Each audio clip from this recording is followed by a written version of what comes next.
If only I could show you the physical signs of my son's biting, you actually wouldn't believe it. I I had the opportunity to go on a short spa break with a very close friend of mine, and the only one time that I managed to get some sort of help or childcare for him. So I took the opportunity and off I went, and I was explaining to her, what daily life is like, and we were just talking. And again, it wasn't a case of me complaining; we were just catching up, etc. And I said to her, "Oh, have a look at this, okay?"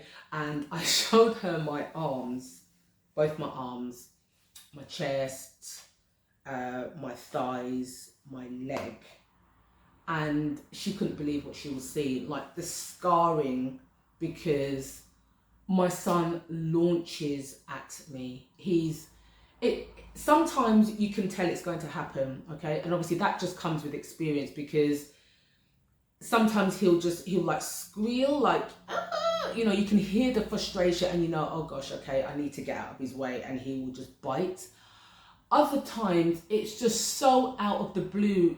Like sometimes I'll just be standing in the kitchen at the sink and I'll just feel this sting.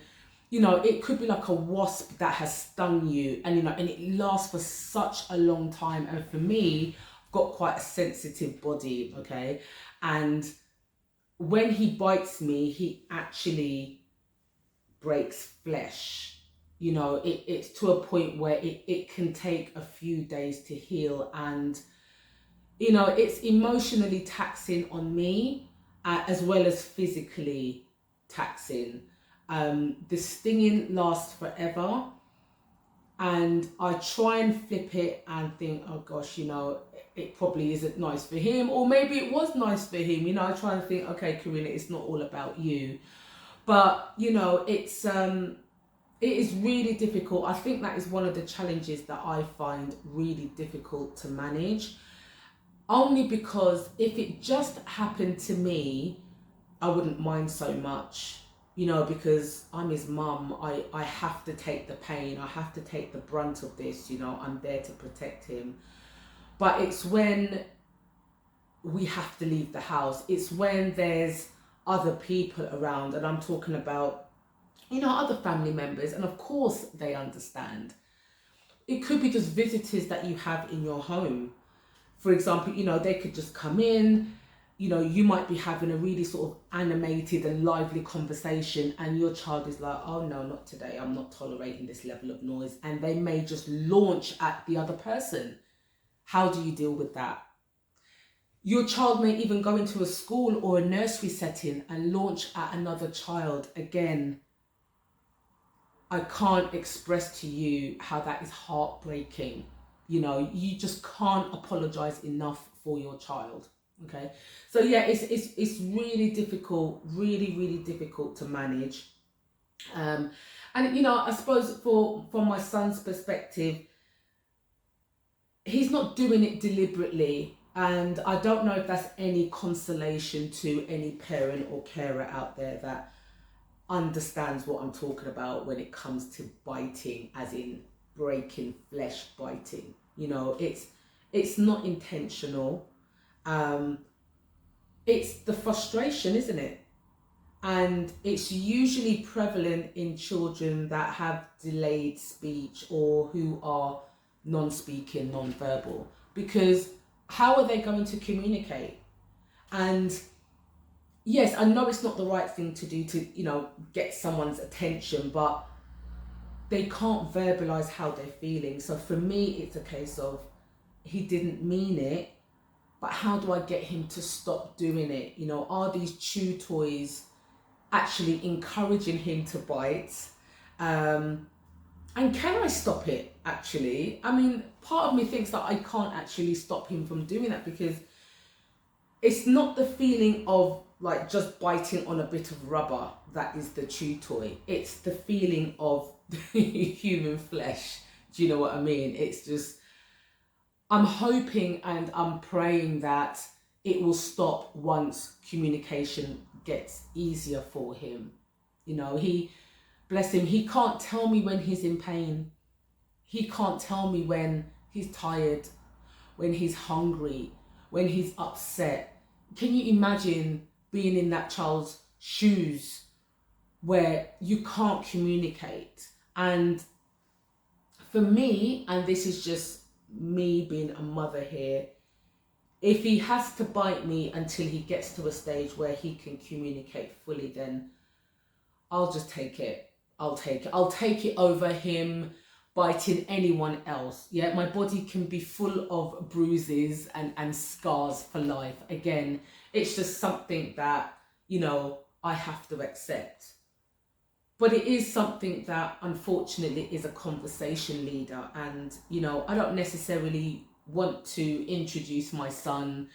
Here's my son, he's 5 years old and I'm really sorry, but he bites. But for me, it's really important that other people are aware, because sometimes it's the shock that hurts more than the actual pain of the bite. So for me, it's just more about preparing other people that, yes, my son can bite, just please be mindful. And it's not a case of stay away, it's just be mindful, okay?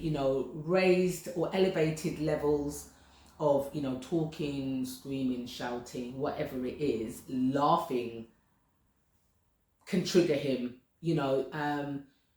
It's about that nervousness of him starting or going to a new setting. So when he started his new school, yes, they read his EHCP, but as a mum, it was, this is his triggers, okay? Yes, I know there's only going to be 8 children in the class and 4 teachers, and that ratio is perfect for me, but this is what can happen. So if there's another child with additional needs who may be screaming, who may be crying, that could trigger my son. Or for example, if he's trying to do something on the tablet or just trying to, assemble a toy and he can't do it, yes, he will throw it on the floor, but that could also lead to the biting. So for me, it's just about preparing other people that this can happen, and try not to be so shocked.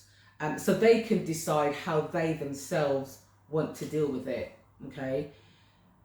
If your child does bite and you understand what I'm saying, I want you to understand also that it's out of your control, okay? It might just be the case that, just like the meltdowns and the other challenges that your child may face, it's just something that's going to happen.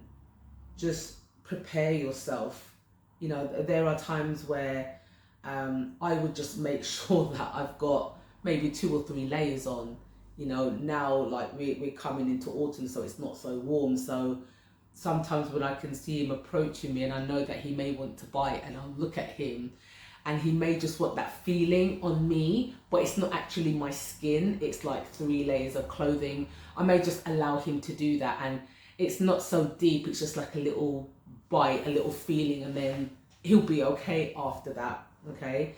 Again, it is just one of those challenges that I want to, and I feel it's my responsibility just to bring to the forefront, to make other people realize that you're not alone. Your child is not an anomaly. If you reach out to other parents of children with additional needs, I can guarantee you that, yes, although every child on the spectrum is different, but they do share similar challenges. Now, biting is tough. You've just heard me talk about it, but public meltdowns, now that can be even harder, especially when everyone is watching and potentially judging you. Now, in the next video, I'll show you exactly what to do when your child has a meltdown in public. So click on the video and I'll see you in the next one.